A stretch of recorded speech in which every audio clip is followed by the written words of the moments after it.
গৰমৰ বন্ধত এইবাৰ আমি শিৱসাগৰ ফুৰিব আহিছিলোঁ। আহি ভাবিলোঁ চৰাইদেউত এপাক সোমাই যাওঁ, যিহেতু আগতে আমি চৰাইদেউত সোমোৱা নাছিলোঁ। এইবাৰ আমি প্ৰথম আহিছোঁ। আহি ইমান বেছি ভাল লাগিছে, ইয়াৰ পৰিৱেশ ইমান বেছি ধুনীয়া। চৰাইদেউ হ'ল আহোমৰ প্ৰথম ৰাজধানী আৰু এই চৰাইদেউ মৈদামসমূহ হ'ল আহোম ৰজাৰ সমাধিস্থল। এই সমাধিস্থলসমূহক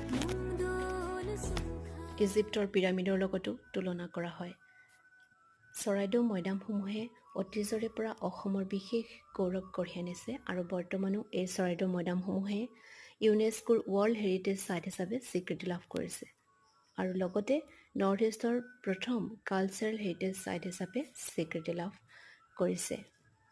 গতিকে আপোনালোকো ফুৰিবলৈ আহিব পাৰে ইয়াতে, আৰু গৰমৰ বন্ধত আপোনালোক ক'ত ক'ত ফুৰিবলৈ গ'ল জনাবলৈ